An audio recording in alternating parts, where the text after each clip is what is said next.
ایک گھر ہمارا موجود ہے، سکون کی جگہ ہے، لیکن اس کے باوجود بعض گھروں سے سکون اٹھ جاتا ہے۔ گھر تو ہوتا ہے پر گھر میں رہنے والے لوگ گھر کے اندر بھی تنہائی کا شکار ہوتے ہیں۔ ذہنی ہم آہنگی ایک دوسرے کے ساتھ نہیں ہوتی۔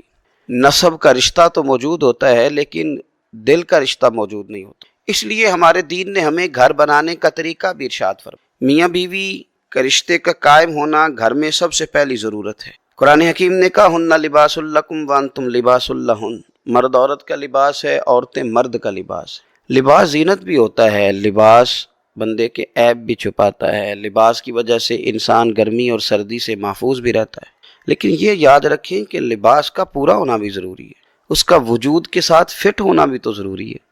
لہذا میاں بیوی کے رشتے کے اندر ایک دوسرے کے ساتھ ذہنی ہم آہنگی کا ہونا، ان کے مزاجوں کا ایک دوسرے کے ساتھ اتفاق کا ہونا، فٹ ہونا، یہ بھی بڑا ضروری ہے۔ نبی پاک صلی اللہ تعالی علیہ وآلہ وسلم نے ارشاد فرمایا دنیا ایک متاع ہے اور دنیا کی بہترین متاع نیک بیوی ہے۔ جس کو یہ میسر آ گئی اس کا گھر بن گیا، اس کے حالات سنور گئے۔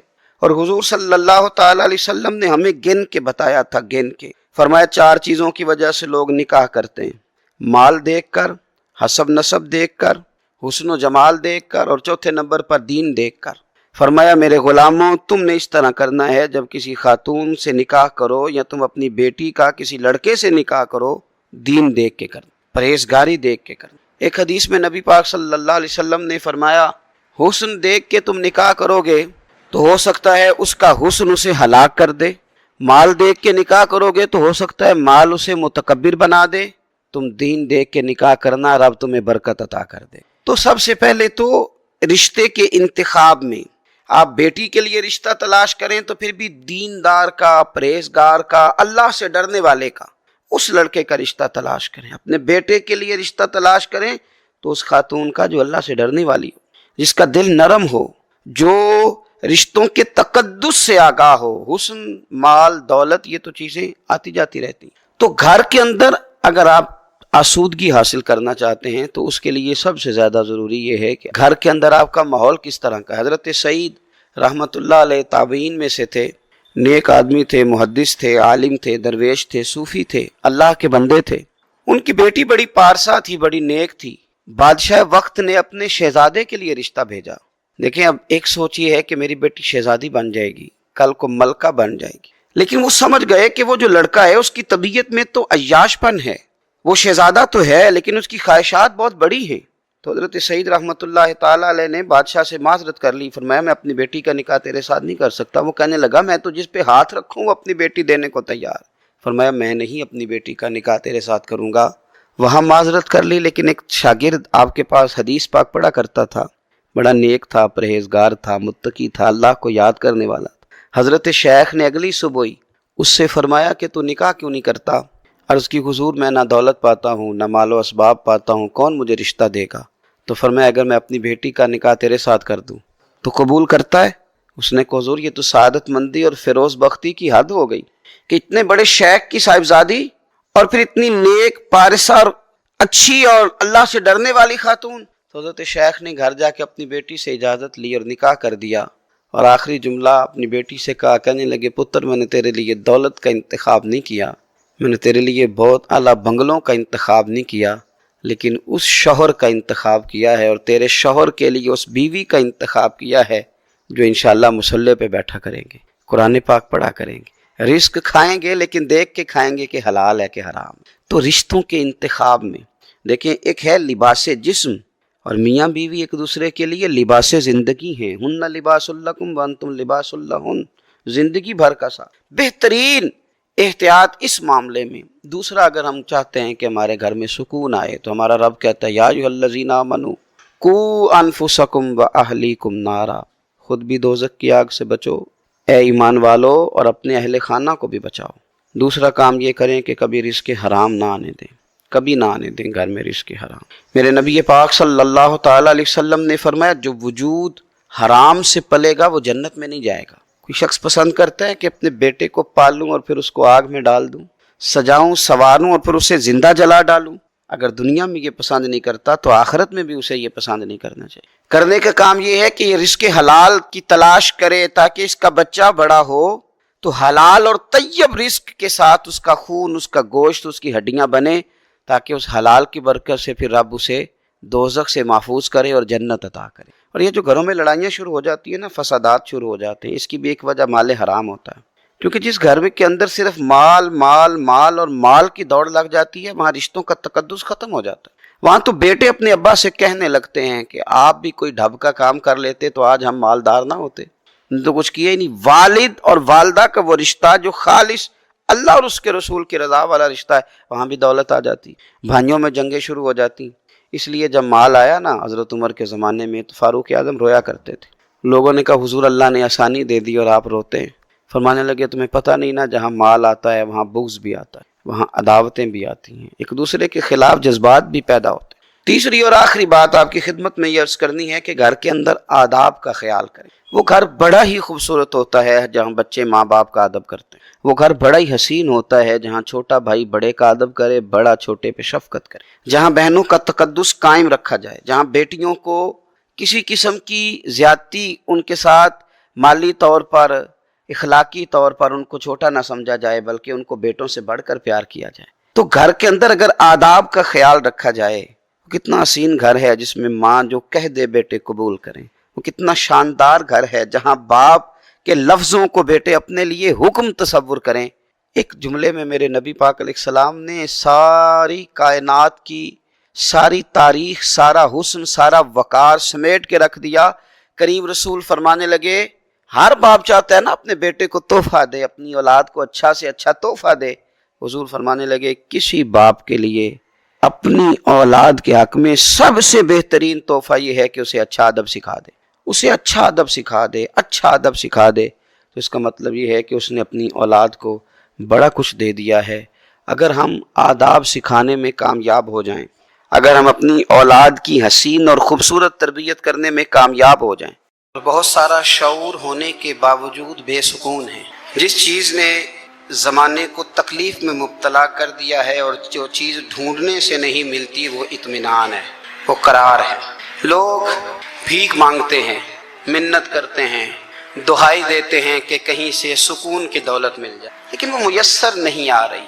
بڑے بڑے لوگ ہیں، اور میں عرض کر چکا ہوں کہ مالدار بھی ہیں اور عقل مند بھی ہیں، باشعور ہیں، پڑھے لکھے ہیں، پر قلبی سکون، راحت، اطمینان، چین انہیں میسر نہیں آ رہا۔ راتیں جاگ کر گزر جاتی ہیں، دن آزمائش میں بیت جاتا ہے۔ وہ کبھی اس کے لیے ٹھنڈے علاقوں کا سفر کرتے ہیں، کبھی دوستوں کی مجلسوں میں جا کر کے بیٹھتے ہیں، کبھی گھر سے دور اکیلے میں تنہائی میں وقت گزارنے کی کوشش کرتے ہیں، لیکن دولت سکون ناپید ہوتی ہے، میسر نہیں آتی۔ عرش کا رب فرماتا ہے کیوں تو بھٹکتا پھرتا ہے، کیوں دائیں بائیں جاتا ہے؟ چپ کر کے مسجد آ جا اور لوگوں سے بچ کے تنہائی میں میرا ذکر کر۔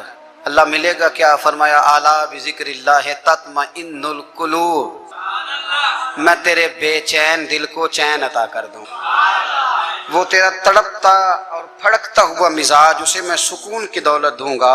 یہ تجھے کہیں اور نہیں ملے گا، یہ میری یاد میں ملے گا۔ یہ چین، قرار، سکون تجھے یہی میسر آئے گا۔ اطمینان قلبی زندگی کا حسن ہے بھائی، دولت سکون اصل ہے۔ بڑے ٹھنڈے کمرے میں کچھ لوگوں کو نیند نہیں آتی، اور دادا صاحب رحمت اللہ علیہ آپ جائیں تو دونوں سڑکوں کے بیچ جو فٹ پاتھ ہے نا، اس پہ بھی کچھ لوگ سوئے ہوتے ہیں، ادھر سے بھی گاڑیاں گزرتی ہیں، ادھر سے بھی گاڑیاں گزرتی ہیں، لیکن بس نیند ہے نا، اللہ کا فضل ہے، اس نے دے دی ہے، آنے والوں کو آ گئی ہے۔ اطمینان قلبی، میرا معاشرہ بے سکون ہے، بے قرار ہے۔ مجھے کچھ لوگ کہتے ہیں جی میں آج کل بڑا بور ہو رہا ہوں، تو میں کہتا ہوں یار ہمیں تو ٹائم ہی نہیں ملا آج تک بور ہونے کا، نہیں وقت ہی نہیں اتنا میسر آیا، کون سا ٹائم نکالے جس میں بندہ بور ہو؟ وہ تو ہے کہ انسان کچھ فارغ ہو، کہیں اس کے پاس گنجائش ہو تو بور بھی ہو لے۔ کیسے بور ہو لیتے ہو؟ یہ کیا ہوتا ہے بور ہونا؟ زندگی میں اتنا وقت ہی کہاں ہے کہ انسان بور ہوتا پھرے اور یہ تصور بناتا پھرے کہ میں بڑی آزمائش میں ہوں، تو میں بڑے بور ہو رہا ہوں، تو میں بڑی تکلیف میں ہوں۔ تو وقت بہت زیادہ ہے ہمارے پاس، لایانی کاموں میں ضائع بڑا ہوتا ہے، تو ہم بور ہوتے ہیں، پریشان ہوتے ہیں۔ اللہ فرماتے ہیں یہ جو میری یاد ہے نا، لیکن اس کا بھی ایک طریقہ ہے یاد کا، اس طریقے سے اگر میرے رسول کریم علیہ السلام نے فرمایا اللہ کا ذکر اس طرح کرنا کہ دیکھنے والا تمہیں دیوانہ سمجھے، لوگ سمجھیں کہ کوئی مجنون ہے، کوئی جنونی ہے، کوئی پاگل ہے۔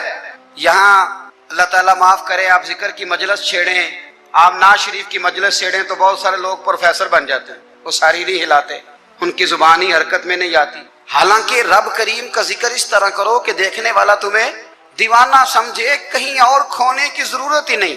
میرے حبیب گویا ہمیں فرماتے ہیں تو رب کے ذکر میں اس طرح کھو جا کہ تجھے دنیا کا خیال ہی نہ رہے، تجھے پھر دنیا کی ہوش نہ رہے۔ لیکن اگر نماز میں بھی خیال غیر آئے، ذکر میں بھی توجہ کہیں اور ہو، زندگی میں وہ عجیب لمحہ تھا، وہ میرے ساتھ تھا اور میں تنہا تھا، اگر ماحول یہ ہو کہ آپ کہیں جسم کے ساتھ تو موجود ہوں، روح موجود نہ ہو، تو پھر لذت ذکر بھی میسر نہیں آتی، پھر کیف نہیں حاصل ہوتا۔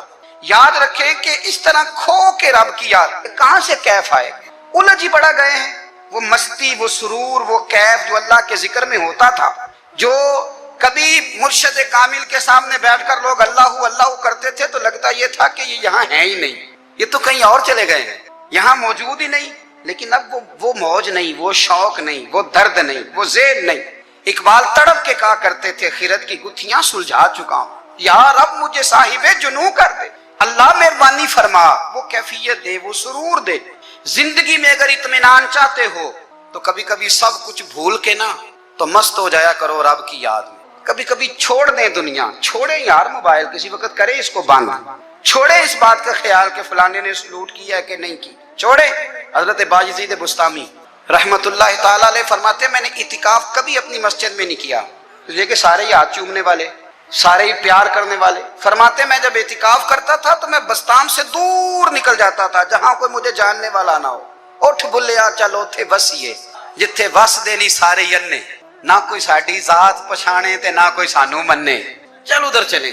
اٹھ بلیا چلو تھے وسیے جتھے وس دینی سارے ہی اننے، نہ کوئی ساڈی ذات پچھانے تے نہ کوئی سانو۔ اتنا شوق ہے سلوٹ کرانے کا، اتنا شوق ہے تعارف کرانے کا، اتنا شوق ہے اپنا بتانے کا، تو یہ چیز غلبہ کر جاتی ہے، پھر نام رہ جاتا ہے، روح نہیں رہتی، پھر وجود رہ جاتا ہے، پھر باطن کی کیفیت نہیں رہتی۔ خدا را اپنے آپ کو بے چین نہ کرو، بے قرار نہ کرو، بے سکون نہ کرو، رب کی یاد میں آ جاؤ، درود و سلام میں آ جاؤ، نعت کے حسن میں آؤ، تلاوت کی دنیا میں آؤ، سجدوں کے نور میں آؤ۔ آؤ کبھی کھول کے دل مسجد کی صفائیاں کریں، آؤ نہ کبھی کوئی بوڑھا، دادی، نانی، دادا ان کے پاس بیٹھ کے پیر دبا کے اللہ کو راضی کریں۔ یہ کیف والی جگہ ہیں، یہ سرور والی جگہ۔ اتنی بے چین ہماری زندگی ہے، بے قرار ہے، تڑپتے ہوئے لوگ، لڑتے ہوئے لوگ، ایسے لگتا ہے اب یہ ایک دوسرے کا گریبان تھام لیں گے، بے قرار، بے چین۔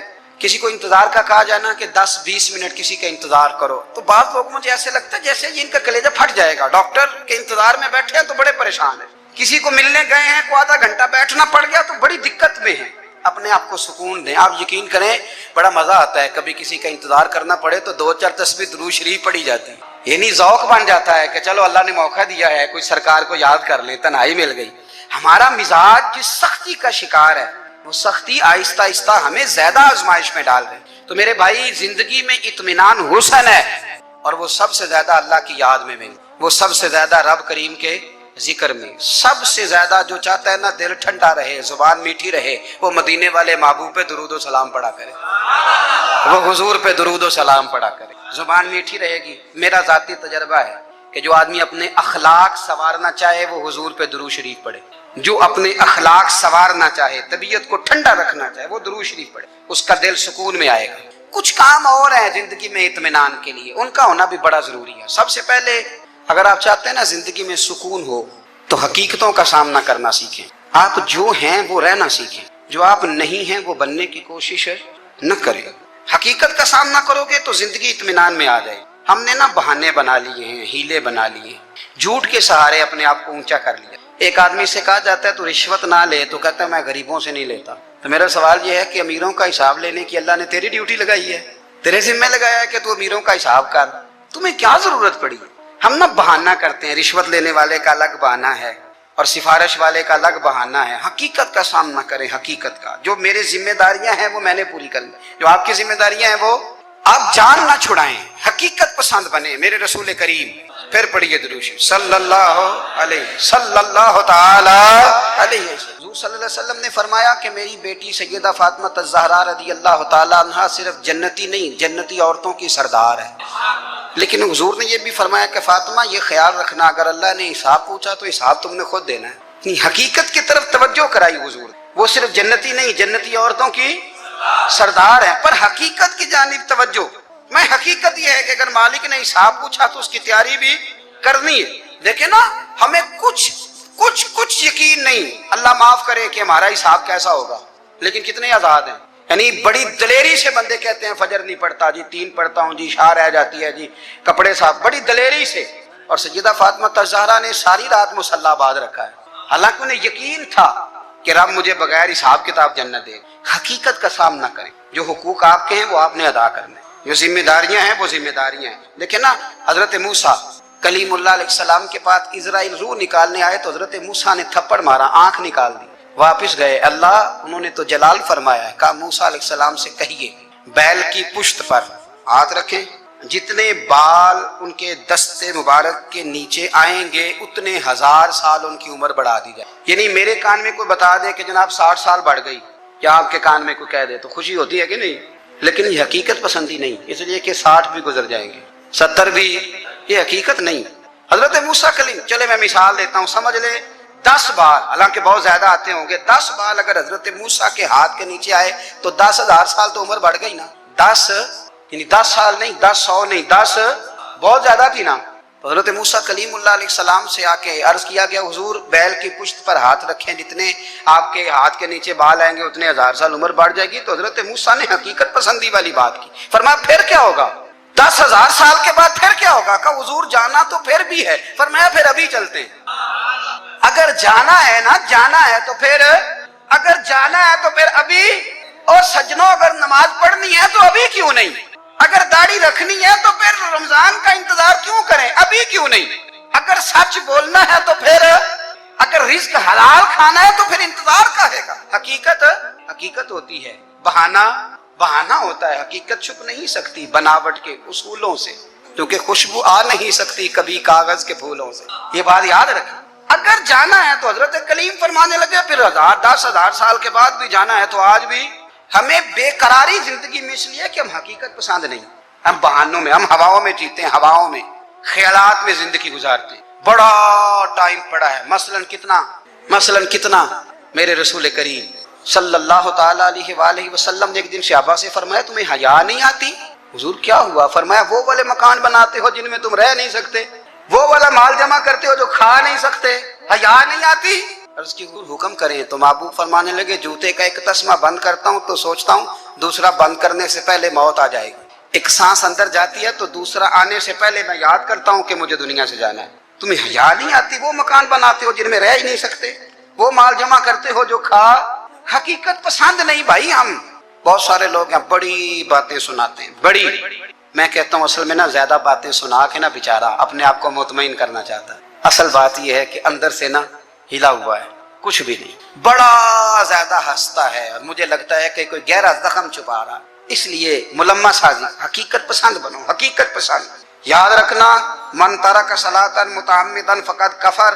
میرے رسول نے حقیقت بیان کی، فرمایا جس نے ایک نماز بھی جان بوجھ کے چھوڑی اس نے رب کے رب ہونے کا انکار کیا، اس نے کفران نعمت کیا. یہ حقیقت ہے، کوئی کلیریفیکیشن نہیں، کوئی وضاحت نہیں. جو نماز نہیں پڑھتا جھوٹ بولتا ہے، غلط بیانی کرتا ہے. جو شخص رزق حرام کما کے کہتا ہے کہ اس کے بغیر گزارا نہیں چلتا، وہ جھوٹ بولتا ہے. اس لیے کہ رب فرماتا ہے جب تجھے پیدا کیا ہے تو تیرا رزق میرے ذمہ ہے. اللہ فرماتا ہے کہ لا یکلف اللہ نفسا الا وسعها، میں کسی پر وہ بوجھ نہیں ڈالتا جو اٹھا نہ سکے. نماز فرض کیا، اس کا مطلب ہے ہم پڑھنے کے قابل ہیں.